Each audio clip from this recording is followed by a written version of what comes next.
Hello everyone, and welcome to my Sister Wives For You channel. I hope everyone is having a wonderful day. Before we begin, please hit the subscribe button and give this video a thumbs up. It was the scandal the Sister Wives world never saw coming, an explosive twist ripped straight from a true crime docuseries, not a TLC family drama. But this time, it wasn't about who sat where on the family couch, or which wife had finally reached her breaking point. This time it was criminal. This time, it was Kody and Robyn Brown, once the golden couple of plural marriage, being dragged through an airport in handcuffs, surrounded by TSA agents, U.S. Marshals, and a gathering crowd of stunned onlookers, phones raised, mouths open, as the words rang out like a thunderclap across Salt Lake City International. "Sir, step away from the counter. Ma'am, keep your hands where we can see them." Eyewitnesses described the scene as chaotic, shocking, and deeply awkward, with Robyn trying to shield her face behind a monogrammed Louis Vuitton scarf as federal agents pulled open their overstuffed designer carry-on and revealed a folder stuffed with original property deeds, family trust records, and notarized land claims tied directly to Kody+ and the now-fractured Brown family estate. The documents weren't just family paperwork, they were evidence. And according to court officials who spoke under condition of anonymity, they were also illegally removed from a shared family safe without consent from the other wives or legal representatives. And yes, every signature was under scrutiny. So, what the hell happened? According to insider sources, Kody and Robyn, already on thin ice with the rest of the family following years of financial favoritism and emotional isolation, had been quietly liquidating joint assets for months, converting holdings into cash, crypto, and offshore-friendly investments under the radar. Christine's emotional departure was just the beginning. Janelle's sudden insistence on clarifying ownership rights of her mobile home? Not a coincidence. Even Mary, usually detached from the legal matters of Kody+, had recently filed a petition to demand full transparency on family-held assets. But Kody and Robyn were always one step ahead, or so they thought. What no one knew was that a forensic accountant, hired discreetly by Janelle, had uncovered irregular activity pointing directly to Robyn's name. Wire transfers, signature authorizations, encrypted email exchanges with a trust advisor in Nevada. The real smoking gun? A flagged attempt to sell a parcel of land jointly owned by all four original wives, with only Robyn's name listed as seller. That triggered a full-scale legal investigation. But Kody, confident as ever, believed he could outmaneuver it. Until he and Robyn showed up at the airport with one-way tickets to Panama, a suitcase full of documents, and a poorly timed fake story about a mission trip. Airport staff were already alerted. Surveillance had tracked the pair entering the premises from a private rideshare with no luggage tags and burner phones in hand. When Kody tried to scan his boarding pass, the system locked. Within minutes, they were surrounded. Witnesses say Kody shouted about being set up by jealous women, while Robyn sobbed, claiming they were just trying to protect what was theirs. But officials were unmoved.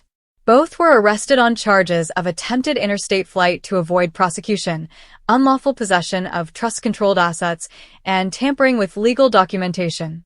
As the cuffs clicked shut, Kody reportedly turned to Robyn and muttered, "They don't understand what we've been through."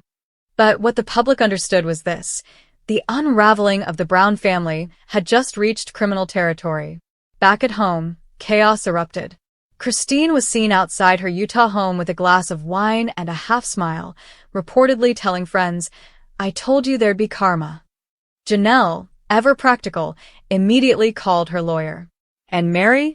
She went live on Instagram with cryptic quotes about justice and cleansing flames. TLC, for their part, released a terse statement. "We are aware of the situation and are monitoring developments closely." Social media exploded. Fans, bloggers, and legal analysts tore the situation apart in real time. Was Robyn the mastermind or an unwilling pawn? Did Kody believe he still had legal claim over the family estate despite multiple separations? Were other people involved? Was this all part of a desperate bid to start over in a new country without the baggage of broken marriages and financial liabilities? The fallout is already seismic. Court dates are pending. Attorneys are circling. And the Browns, once held up as pioneers of plural family structure, are now the centerpiece of a national scandal involving fraud, betrayal, and federal arrest warrants. And the worst part? According to sealed court filings, this may not be the end. There are whispers, unconfirmed but chilling, that more names are about to be dragged into the storm. A second safe, a fifth trust account, possibly even forged wills. The story is far from over. But one thing is clear, Kody+Robyn's reign is not just over. It's under investigation. And this time, no amount of tears, justifications, or spiritual bonding can fix what's broken. The courtroom was packed, buzzing with anticipation, as Kody and Brown were led in through a side door, both wearing standard-issue detention facility clothing and matching expressions of disbelief and barely concealed fury. Kody's usually styled curls were flattened and greasy, his face pale beneath the courtroom lights, while Robyn looked like a shell of her former self, eyes red-rimmed, hands fidgeting, lips trembling as if caught between anger and shame. The Brown family, once held up as a cultural lightning rod of polygamous possibility, had now become a cautionary tale, and this hearing, scheduled as a standard arraignment, quickly devolved into a national media spectacle. Every major news outlet had their courtroom sketch artists in place. Tabloids jostled outside. Fans held up signs like "Justice for Janelle" and "Free the Property," while YouTubers live-streamed legal commentary from their cars in the parking lot. And on the inside, Christine and Janelle sat side by side in the second row, united, composed, and flanked by attorneys. Mary was nowhere to be seen publicly, though insiders say she watched from a secure feed, taking notes and sipping iced tea. The charges were read aloud in a voice that seemed to echo off the marble walls: attempted fraudulent transfer of communal property, tampering with legal documentation, attempted flight to avoid prosecution, unauthorized possession of family trust records, misrepresentation of title holdings, potential conspiracy. The judge didn't flinch, but Robyn did. Her eyes welled again. And Kody? He smirked, muttered something under his breath, and whispered to his attorney, who quickly whispered back, likely warning him to stay silent before making it worse. But the worst was just beginning. Because when the prosecution stood and began reading the list of items found in their luggage, audible gasps filled the room. Original property titles, forged signature copies with digital timestamps, a USB drive containing full financial reports from Coyote Pass, including internal family estimates of land value and projected resale numbers. And most damning of all, a letter, handwritten and unsigned, but reportedly in Robyn's handwriting, laying out a hypothetical plan to restructure family assets under a new LLC based in another state, with only one active shareholder listed, Robyn Sullivan Brown. Robyn began sobbing uncontrollably. Kody clenched his jaw. The judge called for order. And still, the ripple effects continued. Because outside the courtroom, the rest of the Brown clan was finding their voices, and they were done playing nice. Christine, the first to leave the courthouse that afternoon, faced the press head-on. "I'm not surprised," she said, her voice even. "Kody always said the property didn't belong to any one person, that it was God's land. But apparently, Robyn is God now." Her words went viral in minutes. Janelle, following just behind, added, "This isn't about bitterness. It's about the fact that he tried to rob us all blind. I contributed to that land for over a decade. So did my children. That trust? That was our future. And they tried to cash it out in the middle of the night." Behind them, their attorney confirmed civil suits would follow the criminal charges, ensuring that if Kody+Robyn ever saw freedom again, they'd still face a wall of financial ruin. As for Mary, her silence spoke volumes, until she broke it hours later in an emotional Instagram reel. Sitting on her porch, staring straight into the camera, she finally said what fans had begged to hear for years. "I stayed silent because I thought it was the mature thing to do. I thought I was keeping peace. But peace is not the same as justice.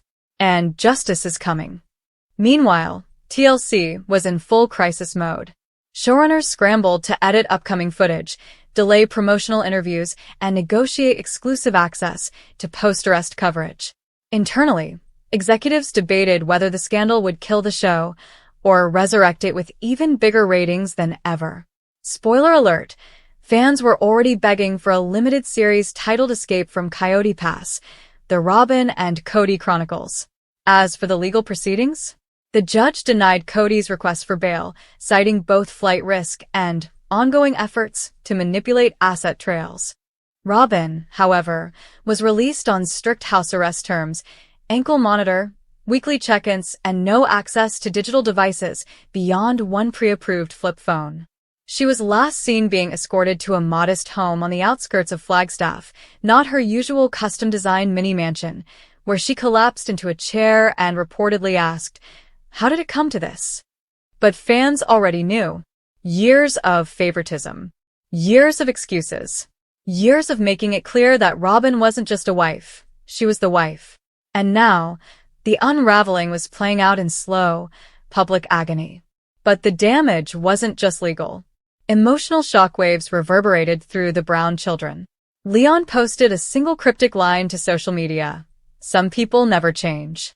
That's why we do." Gwendolyn said simply, "I hope they take everything." And Michael T? She posted a meme of a burning dumpster labeled Coyote Pass Holdings.